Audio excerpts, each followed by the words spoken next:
नमस्कार दोस्तों, स्वागत है आपका इस वीडियो में। आपने हर जगह बस यही सुना होगा, चाहे वो होर्डिंग हो, चाहे वो टेलीविजन पे एडवर्टाइजमेंट हो, म्यूचुअल फंड सही है। क्या म्यूचुअल फंड सच में सही है? तो आज के इस वीडियो में हम डिस्कस करने वाले हैं म्यूचुअल फंड के प्रोज एंड कॉन्स के बारे में। हम समझेंगे अगर आप म्यूचुअल फंड स्कीम में इन्वेस्टमेंट करते हैं तो आपको क्या क्या एडवांटेज है, और आप करते हैं तो क्या क्या आपके सामने डिसएडवांटेज है। तो हम शुरुआत करेंगे सबसे पहले म्यूचुअल फंड के एडवांटेज के बारे में। स्टार्ट करते हैं हम पहले एडवांटेज से। म्यूचुअल फंड स्कीम जो मैनेज करता है वो होता है फंड मैनेजर। फंड मैनेजर का मेन काम क्या होता है कि आपके पैसों को सही तरीके से कम रिस्क के साथ में स्टॉक मार्केट में इन्वेस्टमेंट करना। मैं यहाँ पे म्यूचुअल फंड का जो एग्जांपल ले रहा हूँ वो स्टॉक मार्केट से ले रहा हूँ ताकि उससे आप इजीली रिलेट कर पाए। यूजुअली जिस किसी इंसान को स्टॉक मार्केट का एक्सपीरियंस कम है या उसे नहीं पता है कि कौन सा स्टॉक सही है, कौन सा स्टॉक गलत है, तो वहां पे एक फंड मैनेजर जो हाईली क्वालिफाइड होता है, जिसे 10 या 15 साल का एक्सपीरियंस होता है, वो आपको हेल्प करता है आपके अमाउंट को इन्वेस्ट करने पे। सेकंड पॉइंट, अगर आपके पास इन्वेस्टमेंट बहुत कम है, आपके पास बहुत कम पैसे हैं, ऐसे केस में अगर आपको कोई बड़ा शेयर खरीदना हो या ऐसा शेयर जिसकी प्राइस आपके इन्वेस्टमेंट से कहीं ज्यादा है, आप उस शेयर में हिस्सा नहीं खरीद पाएंगे। रीजन आपके पास इन्वेस्टमेंट कम है। तो ऐसी स्थिति में आपको म्यूचुअल फंड स्कीम हेल्प करती है, क्योंकि वहां पर आपके जैसे बहुत सारे लोग थोड़ा थोड़ा करके इन्वेस्टमेंट करते हैं, जिससे म्यूचुअल फंड का एयूएम बहुत बड़ा होता है और वो किसी भी स्टॉक में इन्वेस्टमेंट कर सकते हैं जो आपको बेनिफिट देके जाए। तो आपके सामने एक मेजर फायदा ये होता है कि आप कम पैसों में बड़ा डाइवर्सिफिकेशन कर सकते हैं। आप कि आपके पास भले ही इन्वेस्टमेंट 5000 रुपीज का हो, आपका जो इन्वेस्टमेंट रहेगा वो बहुत सारी जगह पर डाइवर्सिफाई रहेगा।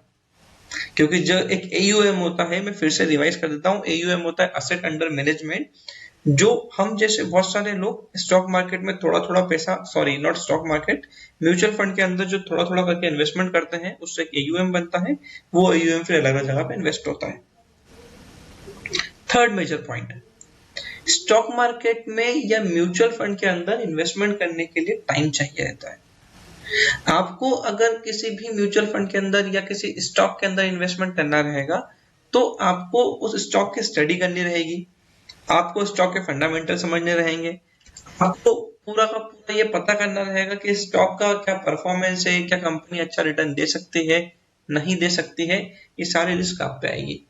यहाँ पर आपका पूरा टाइम बचता है और एक जो फंड मैनेजर रहता है वो आपके बिहाफ पे आपका पैसा अलग अलग जगह पे इन्वेस्टमेंट करता है। तो आपका टाइम पूरी तरीके से बच जाता है, किसी प्रकार की आपको कोई टेंशन नहीं होती है। लास्ट पॉइंट, एक म्यूचुअल फंड स्कीम होती है वो एक बड़े एएमसी की होती है। तो जो एएमसी के जो अलग अलग मेंबर्स होते हैं, उनके बड़ी बड़ी कंपनी के ऑनर से कांटेक्ट रहते हैं। तो वहां पर उनको क्या फायदा मिलता है कि वो डायरेक्टली कंपनी के ऑनर से मिलके, या उनकी कंपनी का क्या प्रोपोगेंडा है, कंपनी का क्या विजन है, कंपनी के पास क्या ऑर्डर बुक है, इन सब की इंफॉर्मेशन उनको इजीली मिल जाती है। जो इंफॉर्मेशन शायद एक आम रिटेलर तक ना पहुंच पाए, वो सारी इंफॉर्मेशन एक म्यूचुअल फंड हाउस के पास पहुंच जाती है। तो उनके लिए इन्वेस्टमेंट करना काफी आसान होता है।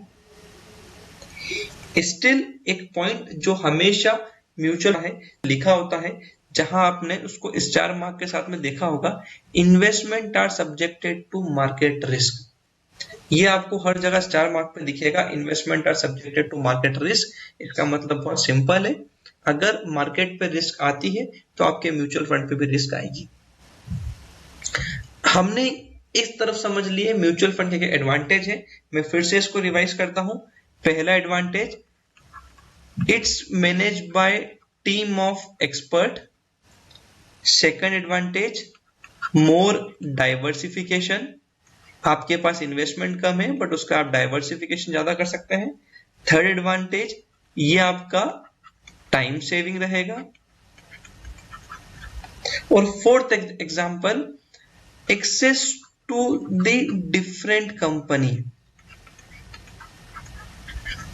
तो एक म्यूचुअल फंड कंपनी के पास अलग अलग कंपनीज के इंफॉर्मेशन ज्यादा रहती है, तो उनके लिए इन्वेस्टमेंट करना काफी इजी होता है। अब हम समझेंगे म्यूचुअल फंड के डिसएडवांटेज के बारे में। सबसे पहली चीज, जो म्यूचुअल फंड स्कीम है जो एक फंड मैनेजर द्वारा पूरी ऑपरेट होती है, वो फंड मैनेजर को हमेशा अपनी जॉब प्यारी होती है, क्योंकि वो भी वहां पे जॉब करता है। तो वो हमेशा उस स्कीम के अंदर या जो इन्वेस्टमेंट है उस पे वो सेफ गेम खेलेगा, कभी वो रिस्की बेट नहीं लेगा। सेफ गेम खेलने की वजह से हो सकता है कोई लिक्विडिटी अपॉर्चुनिटी हो, वो वहां पर मिस कर जाए, क्योंकि उसको पता है कि अगर मेरा पैसा सेफ रहेगा तो ही ये फंड लॉन्ग टर्म तक चलेगा। अगर उसने उस पर ज्यादा रिस्क ले ली तो वहां पे शायद लोग उस फंड पे ज्यादा बिलीव ना करें, शायद थोड़े टाइम के बाद वो फंड बंद हो जाए। तो सबसे पहला डिसएडवांटेज क्या है कि मार्केट की जो भी एक अच्छी अपॉर्चुनिटी होती है शायद वो म्यूचुअल फंड स्कीम में कवर ना हो। सेकेंड चीज, हर म्यूचुअल फंड स्कीम का एक ही प्रोपेगेंडा होता है कि उसकी इन्वेस्टमेंट पे, उसकी स्कीम पे ज्यादा से ज्यादा लोग इन्वेस्टमेंट करें। इसके लिए वो ज्यादा से ज्यादा एक्सपेंस करते हैं, ज्यादा से ज्यादा एडवर्टाइजमेंट करते हैं, ज्यादा से ज्यादा मार्केटिंग करते हैं। इन सब चीजों की वजह से जो उसके ऑपरेटिंग कॉस्ट है वो धीरे धीरे बढ़ती जाती है। जितनी ज्यादा ऑपरेटिंग कॉस्ट बढ़ेगी उतना ज्यादा एक्सपेंस रेशियो बढ़ेगा, जितना ज्यादा एक्सपेंस रेशियो बढ़ेगा उतना कम आपको रिटर्न मिलेगा। बट यहाँ पे सबसे मेन समझने वाली बात ये होती है कि फंड मैनेजर को कभी भी उतनी चिंता नहीं होगी जितनी आपको रहती है। आपने अगर किसी स्टॉक के अंदर इन्वेस्टमेंट करा है तो आपका कंसर्न ज्यादा रहेगा। एक फंड मैनेजर का कंसर्न होता है सेफ गेम खेलना, या अगर उस पर ज्यादा रिस्क आ रही है या उनसे नहीं मैनेज हो रहा है या नुकसान हो रहा है तो वो उस फंड को बंद करके नया फंड ओपन कर लेंगे। थर्ड पॉइंट, सबसे इंपॉर्टेंट पॉइंट है, ध्यान समझिएगा। हर म्यूचुअल फंड को एक सर्टेन अमाउंट का कैश उस म्यूचुअल फंड के अंदर होल्ड करना रहता है, कि उस कैश अमाउंट को उनको रखना होता है ताकि कोई भी यूजर, जो हमारा ऐसा यूजर है, उस फंड को अगर विड्रॉ करना चाहता है तो वो इजीली उसको विड्रॉ कर पाए। ये रूल है सेबी का कि आपको एक लिमिटेड अमाउंट पे, यूजुअली 3 से 5% का होता है। कुछ लिक्विड फंड होते हैं जहां पर 20% का होता है कि उसके अंदर ओवरनाइट इन्वेस्टमेंट होता है, बट हम नॉर्मल फंड की बात करते हैं तो यहाँ पे मैक्सिमम से मैक्सिमम जो होता है वो 10% होता है।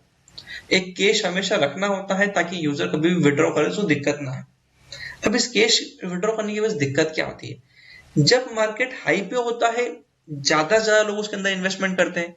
जब ज्यादा से ज्यादा लोग उस फंड में इन्वेस्टमेंट करेंगे तो उस हाई मार्केट पे भी म्यूचुअल फंड के फंड मैनेजर को उसके अंदर इन्वेस्टमेंट करना पड़ेगा, ये उसकी मजबूरी है।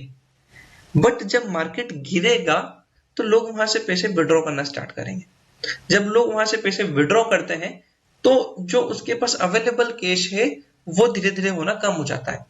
तो यूजुअली क्या होता है कि जब मार्केट गिरता है तब हम इन्वेस्टमेंट करने का सोचते हैं, बट ऐसे टाइम पे एक म्यूचुअल फंड के फंड मैनेजर के पास हाथ बंद जाते हैं और वहां पे इन्वेस्टमेंट नहीं करता है, क्योंकि लोग वहां पे कंटिन्यूस विड्रॉ करना स्टार्ट करते हैं। एक fear of losing the money आता है जिससे लोग पैसे को विड्रॉ करना स्टार्ट करते हैं। तो ये एक बड़ा लिमिटेशन है म्यूचुअल फंड के लिए। बट हमें स्टिल ये डिसाइड करना है कि क्या हमारे लिए सही है और क्या हमारे लिए गलत है। अगर आप किसी म्यूचुअल फंड स्कीम के अंदर इन्वेस्टमेंट कर रहे हैं तो जो मैंने आपको उसके एडवांटेज और डिसएडवांटेज बताए हैं, आपको ये हमेशा ध्यान रखना है कि क्या चीज आपके फेवर में है और क्या चीज आपके अपोज में है।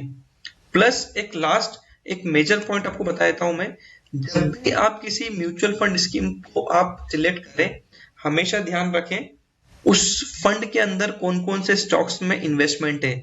लेट सपोज एक म्यूचुअल फंड है लार्ज कैप का, अब उसके अंदर मान लो इन्वेस्टेड है SBIN, HDFC, रिलायंस।